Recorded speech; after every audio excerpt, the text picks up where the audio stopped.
How to use a ball joint press on a Ford F-150 in one piece you definitely need. Hey, what's up everyone? Jeremiah here. So I took my truck last week to get inspected and they told me it didn't pass. They said I needed 2 lower ball joints. Well, I decided to do the job myself and I'll tell you guys here why in a minute. And it's the first time I ever tried to replace ball joints and you have to use a tool. Well, I ran into a few problems while using this tool, so I just wanted to make a quick video of how to use the tool and the pieces to make sure you have before you do this job if you have ball joints like mine. So when I took it to get inspected, they told me that the parts were going to be about $120, that they get parts from Napa, and that the labor was another $120, and then if I want to get it aligned it was another $90. So overall the total estimate was like $300 and some dollars. 347 to be exact. So I decided to call Napa and get a quote on parts and see what it would cost to do it myself. Now, like I've said, I am not a mechanic. This is the first time I attempted to ever do ball joints and decided I watched a few videos, YouTube videos, knew I needed the press to do it, and called Napa and they told me the parts for both sides they would give them to me for 60 bucks, which was half the price of what this shop quoted me just for parts alone. So I figured, okay, well hey, I'll save $120 in labor, another $60 in parts, so I'll save $180 by doing it myself. Then I was going to go to Harbor Freight and buy the press, because you need one of these presses here to press the old one out and press the new one back in. And I was going to go to Harbor Freight, but I asked Napa if they rented tools. They said sure. They had this one here. It is made by Evercraft, and they said it's $120 to rent. Once you bring it back, you can keep it for a week or two. Once you bring it back, you'll get your full money back.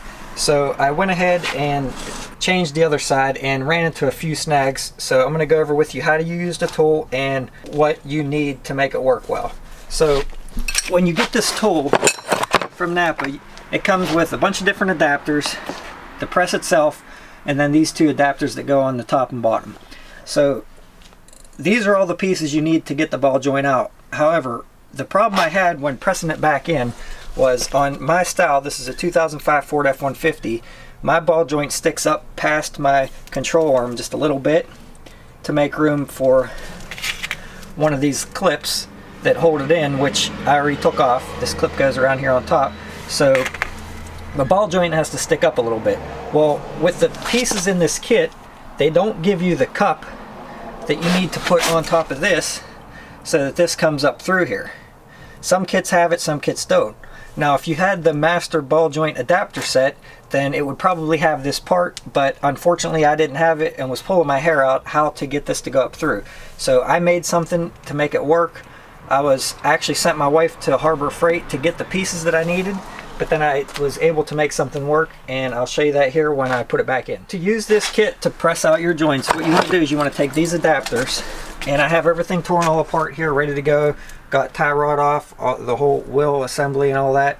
Now, you want to get it down to this part, take the clip off, clean this around here real good to make sure that there's no crud. That'll help you with pressing it out a little easier. Now you want to get one of your adapters to fit over the joint here itself.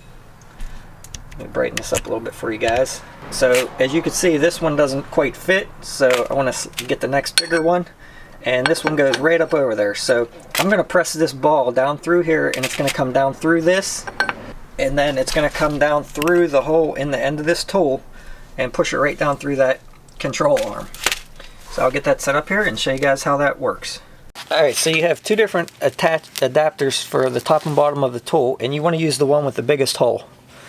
One has a smaller hole, one has a bigger hole, and you want to use that one on the side that you're pressing the ball joint down through. So you want to put the bigger cup over top of the ball joint, put this adapter on, and then you slide this tool up over the bottom and screw this nut down onto the top of the ball joint. Alright, so now I got the tool on. Now you want to keep this tool straight as you can, pressing out, and also, especially when you're pressing it back in, you want to make sure you get that ball joint pressed up in there straight. I'm going to try with my regular ratchet here and see if I could break it loose first.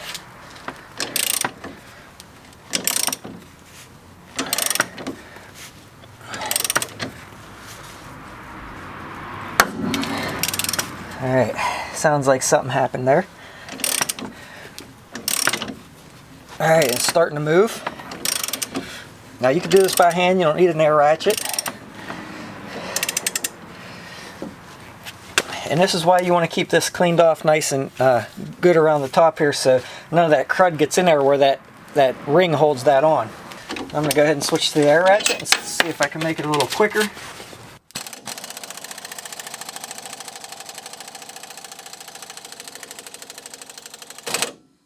It's going, but it's going slow.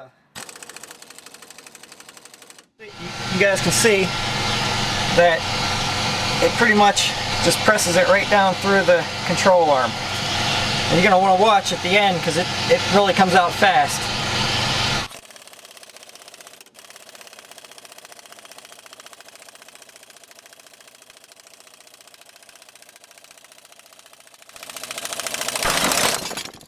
Alright, there it is. It got it out. So it pushed it down through there. And sorry about this, guys. I'm trying to video and do this at the same time. Loosen it up.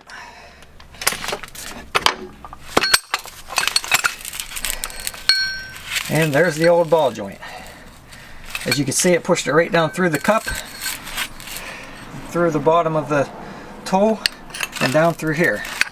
So without this tool, I would say you almost probably couldn't do this job.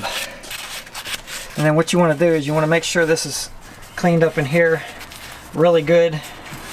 Maybe sand it with some real fine sandpaper. At least that's what I did. Like I said, I'm no mechanic, so you want to get this clean as possible. Make sure it's all free of any grime or grit, and then you'll be ready to press the new one back up in. Alright guys, so here's the old one and here's the new one from Napa, and you can see the new one actually has grease fitting.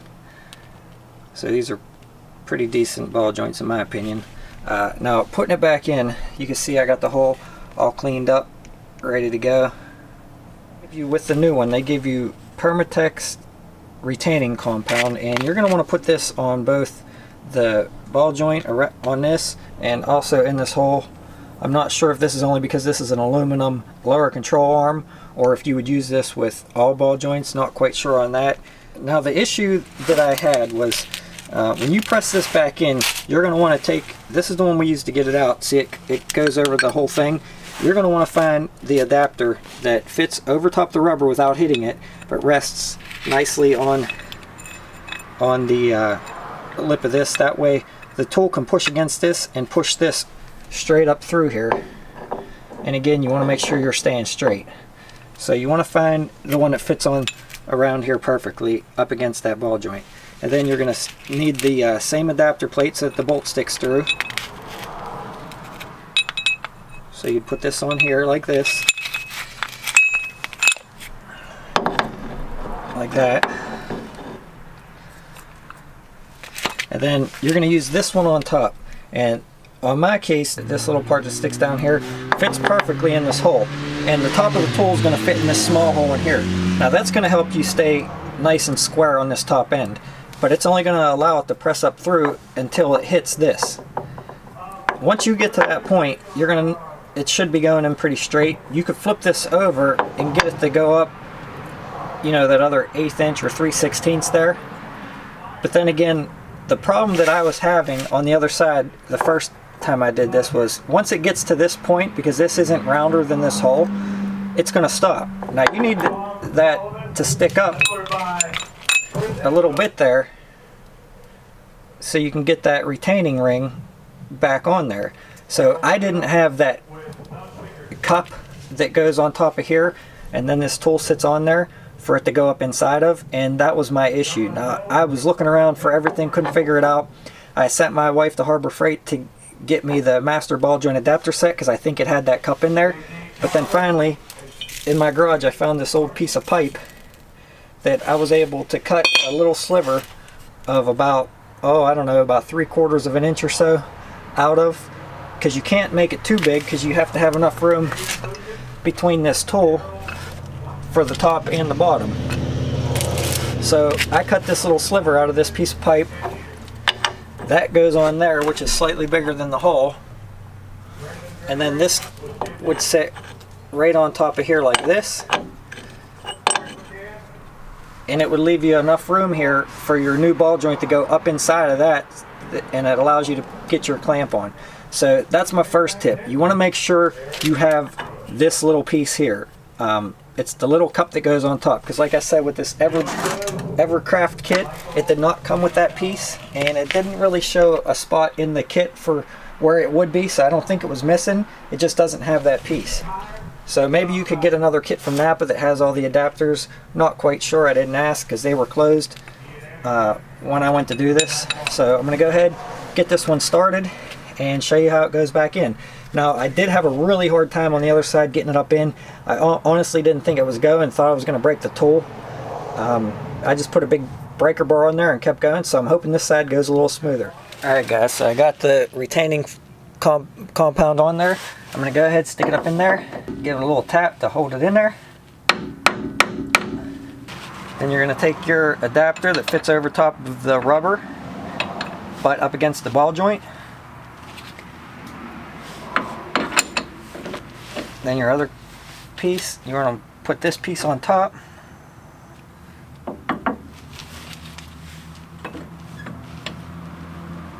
And then you're ready for your tool.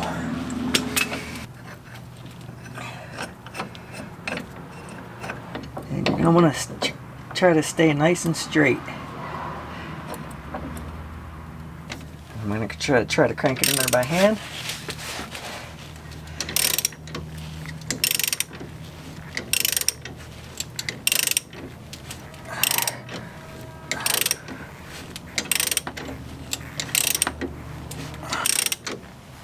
And you're going to want to take this all the way up until this seats on the bottom of this. And it is tight.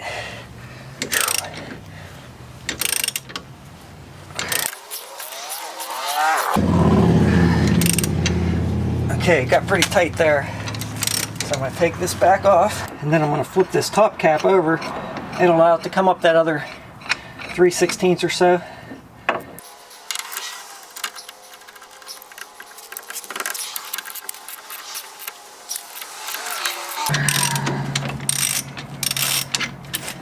Let's see where we're at.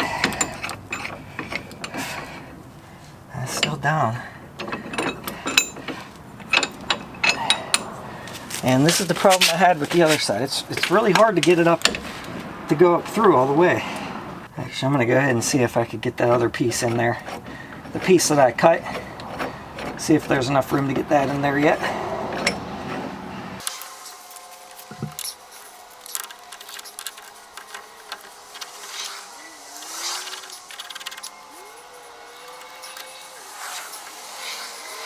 Okay, that should be good. Let's go ahead and try to drive it up in there.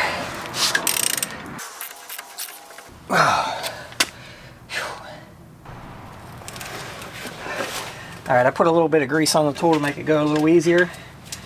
And I'm going to have to get the breaker bar and use that, because it's getting really tight.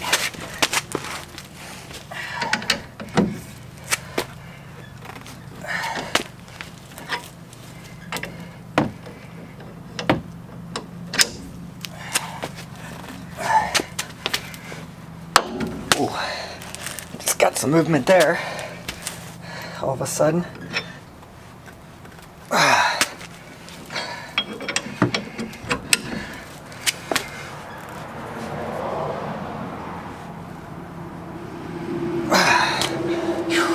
Man, this is scary. I'm afraid of breaking something.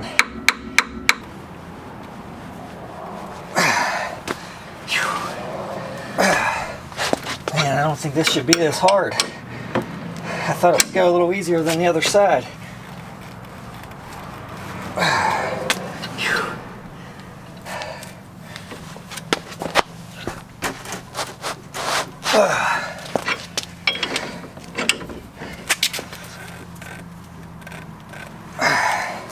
Alright, I'm going to try to impact a little bit, see if it'll go with that. Maybe the hammering will help it.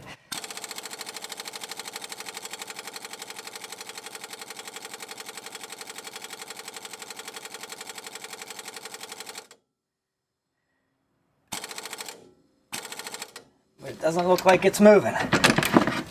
So back to the old breaker bar. Come on, baby.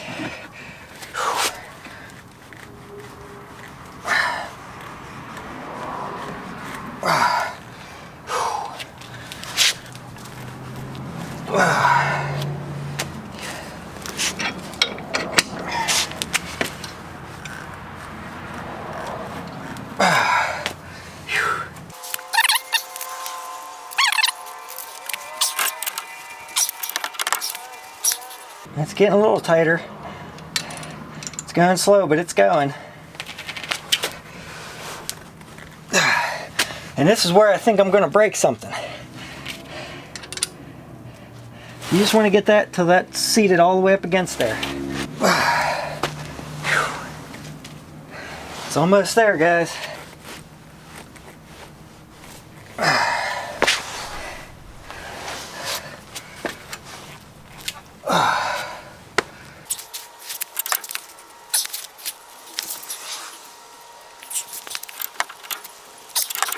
Okay, I think that's it. So go ahead and take it off and check it out.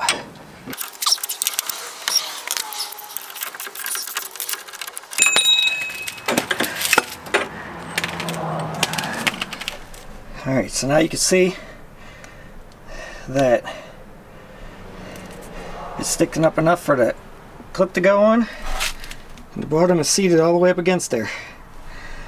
Alright guys, so I'm going to go ahead and put everything back together. I just wanted to show you how to use this tool and what pieces you basically need to do this on a 2005 Ford F-150. Hopefully this helps you guys out beforehand. And one quick note, when I did the other side, this bolt only gets torqued to 20 pounds. And my freaking torque wrench didn't click. And I snapped the end of the CV shaft off and had to go buy a new one, which was 55 bucks at Napa for a remanufactured one. So just keep that in mind, guys. That nut right there doesn't need to be torqued very tight. It's a 13 millimeter. So hope you guys enjoyed watching, and see you on the next one.